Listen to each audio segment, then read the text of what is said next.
Oke, Assalamualaikum warahmatullahi wabarakatuh. Pada video kali ini, saya akan membahas tentang suhu dan kalor, yaitu materi pertama dalam mata kuliah perpindahan kalor. Kenapa ini ditempatkan di materi pertama? Karena sebelum kita membahas lebih lanjut, kita perlu tahu dulu definisi suhu dan definisi kalor. Sehingga untuk materi-materi selanjutnya, istilah-istilah ini tidak ambigu. Oke, kita langsung saja ke pembahasan suhu. Apa itu suhu? Secara definisi, suhu adalah besaran kuantitatif untuk menunjukkan seberapa panas atau dingin sebuah objek. Dalam bahasa Inggris, suhu diterjemahkan menjadi temperature. Nah, pada dasarnya kulit manusia bisa membedakan panas dan dingin, tapi bersifat sangat subjektif. Misal, saya punya suatu benda yang hangat gitu ya. Anggaplah misal air panas untuk mandi. Bisa jadi orang lain menilai air hangat tersebut terlalu panas, atau orang yang lain lagi menilai air panas tersebut terlalu dingin untuk mandi. Nah, itu yang namanya subjektif. Kemudian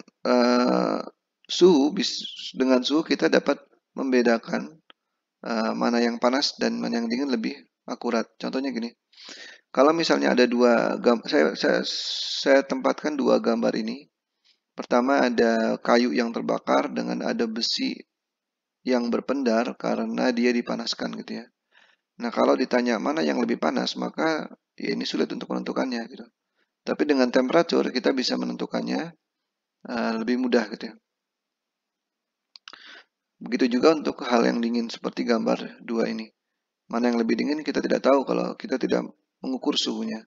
Nah, oleh karenanya untuk mengukur suhu kita butuh alat ukur namanya termometer. Termometer itu ada banyak macamnya. Ini beberapa yang saya coba tunjukkan gambarnya. Misal termometer ini yang biasa digunakan untuk di bidang medik. Jadi kalau misalnya kita demam atau enggak, diceknya pakai termometer seperti ini. Di sebelah kanan ini ada termokopel, salah satu alat ukur temperatur dengan menggunakan termokopel. Termokopel itu sebenarnya di ujung sini ya, ada junction antara dua kabel. Ya, kita tidak bahas detail untuk masa termokopel ini. Kemudian dengan cara sensor seperti ini, kemudian kita olah sinyal dari sensor ini dan kita bisa lihat berapa temperatur yang ditunjukkan. Begitu pula dengan sensor-sensor lain seperti yang ini termistor, ada juga RTD, ada juga sensor infrared dan lain sebagainya. Oke, ini definisi suhu dan termometer. Nah, yang namanya besaran kita butuh unit atau butuh satuan. Nah, ada beberapa contoh satuan suhu yang cukup dikenal di dunia saat ini, antara lain Celsius, Kelvin, Fahrenheit, dan Reaumur.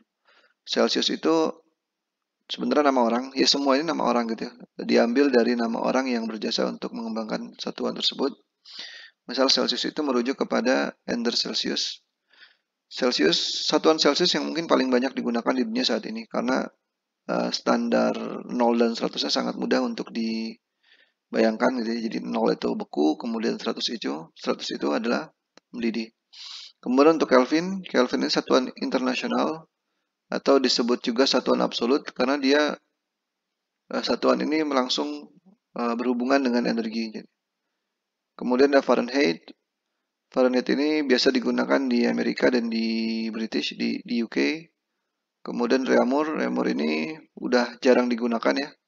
Awalnya Reaumur ini kalau nggak salah, mungkin harus dicek lagi, dia menggunakan 0 itu beku dan 80 itu mendidih. Dan dia menggunakan skala Reaumur ini untuk eksperimen biologi kalau nggak salah. Tapi perlu dicek lagi. Oke. Nah, ini perbandingan skala satuan, misal Celsius, Fahrenheit, Reaumur, dan Kelvin. Kita lihat di sini ada freezing point atau titik beku air, kemudian ada boiling point, ada titik didih air. Jadi kalau Celsius itu paling mudah membayangkannya aja 0 dan 100 untuk beku dan mendidih. Kemudian kalau Fahrenheit itu 32 dan 212. Kemudian kalau Reaumur itu 080, 0 sama ya dengan Celsius tapi boiling point-nya beda. Kemudian kalau Kelvin secara skala sama dengan Celsius ya. Tapi Kelvin ini mulai freezing point-nya di 273. Ini suhu absolut ya. Ini perbandingan skala beberapa unit satuan. Nah, karena memang ini satuannya, karena ini memang keempatnya adalah satuan temperatur, maka bisa dikonversikan satu sama lain. Nah, contohnya seperti ini. Misal saya mau mengkonversi dari Fahrenheit ke Celsius, maka caranya gini. Dikurang 32 dikali 5/9. Kalau dari ini Celsius ke Kelvin ya, kita punya data Celsius, kemudian kita pengen tahu Kelvinnya, tinggal begini. Kemudian kalau dari Reaumur ke Celsius seperti ini.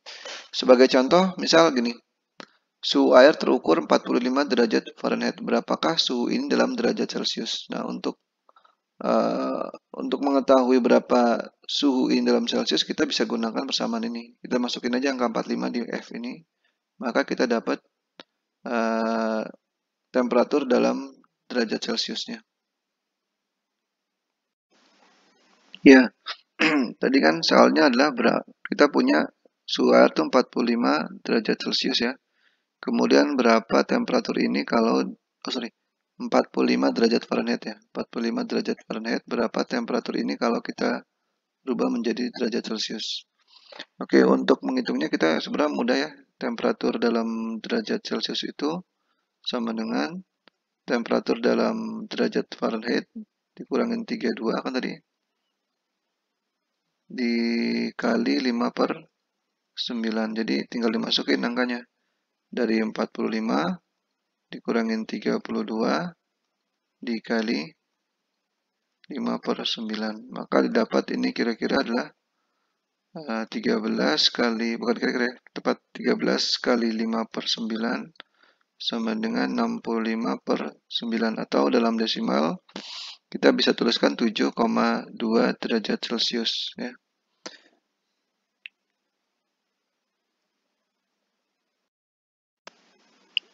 Oke, jadi setelah dihitung kita dapat ya bahwa temperatur 45 derajat Fahrenheit ini sama dengan sekitar 7,2 derajat Celcius.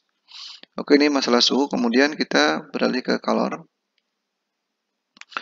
Apa itu kalor? Kalor itu dalam bahasa Inggris dinamakan dengan heat ya.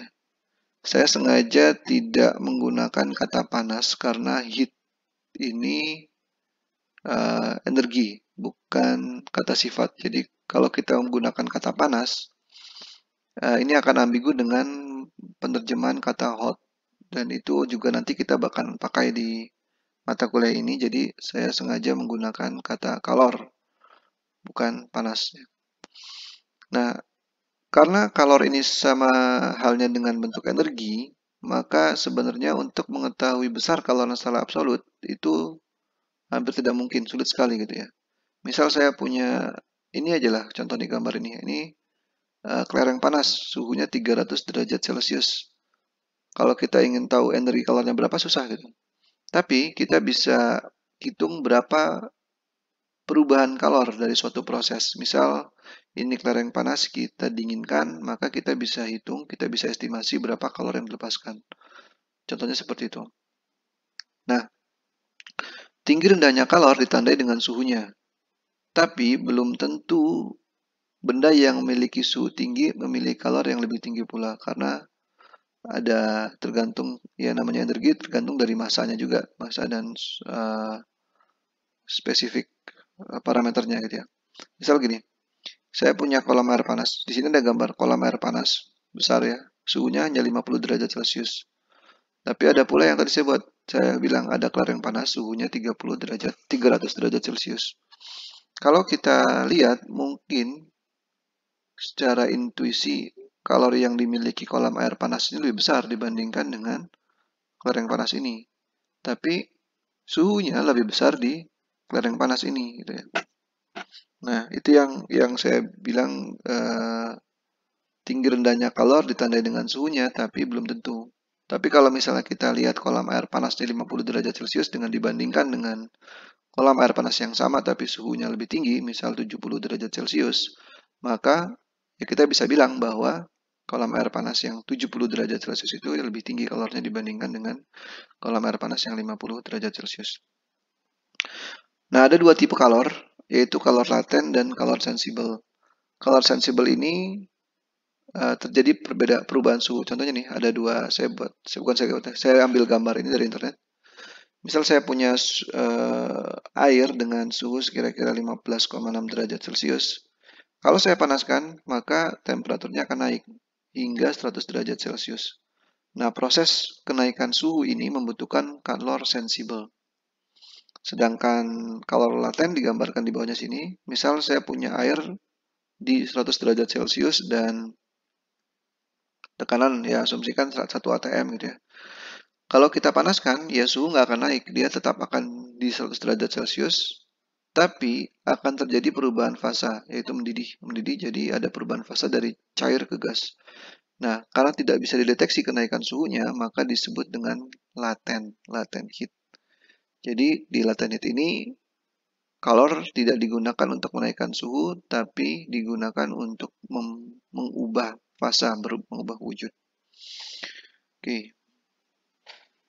Untuk menghitung kalor, perubahan kalor maksudnya, itu ada dua ya, kalor sensibel dan kalor laten. Kalau kalor sensibel, seperti yang saya bilang tadi, dia menyebabkan perubahan suhu, tapi tidak menyebabkan perubahan fasa.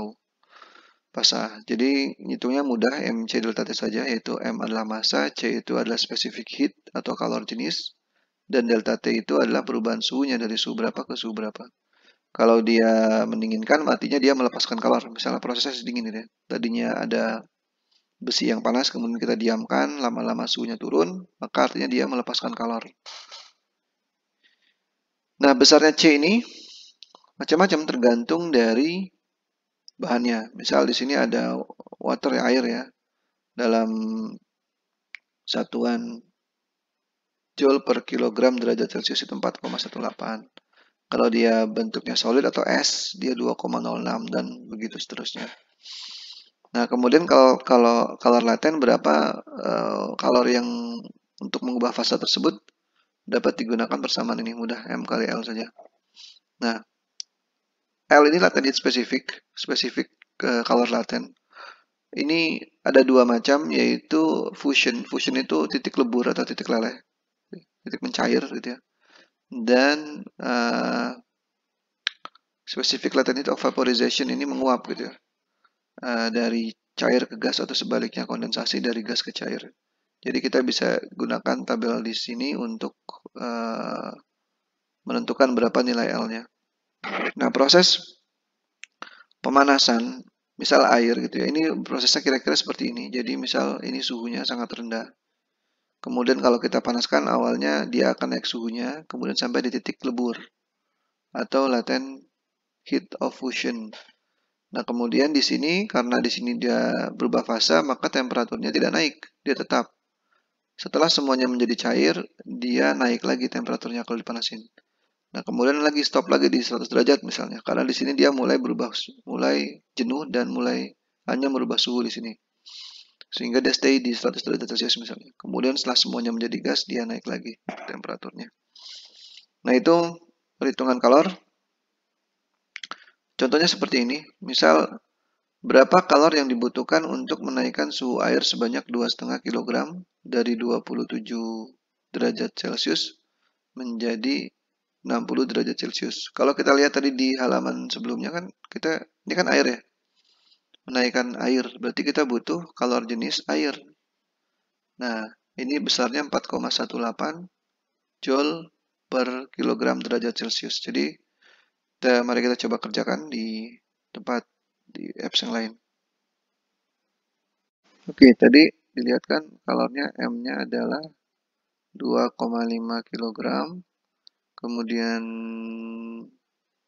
T awalnya, T inisial aja I-nya sama dengan 27 derajat Celcius dan T final aja sama dengan 60 derajat Celcius. Dan C-nya tadi kita lihat bahwa 4,18 joule per gram derajat Celcius. Karena kita punyanya masanya dalam satuan kilogram, maka kita harus rubah dulu. Ini jadinya sama dengan 4180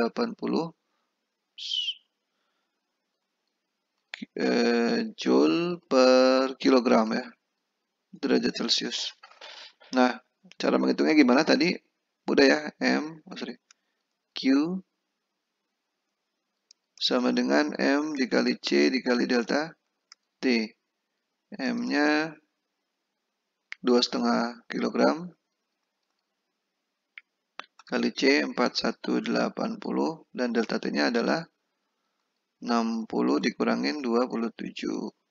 Berarti ini kalau kita hitung 2,5 dikali 4180 dikali berapa? 33 ya. 33. Nah, jawabannya 344,850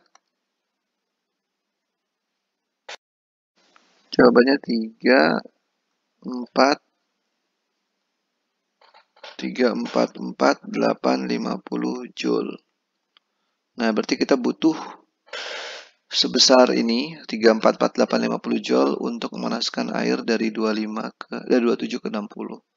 Gitu.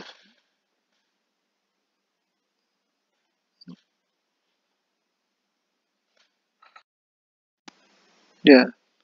Jadi kalori yang dibutuhkan 344,850 Joule. Nah, untuk nomor 2, berapa kalori yang harus dilepaskan dari 1,5 kg air bersuhu 27 derajat Celcius menjadi es bersuhu 0 derajat Celcius.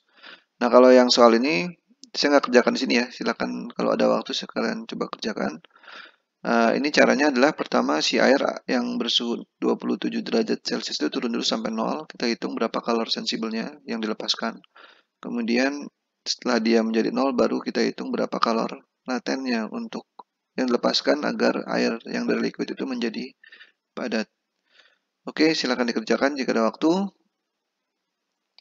Untuk materi pertama ini cukup sekian. Kurang lebihnya mohon maaf. Assalamualaikum warahmatullahi wabarakatuh.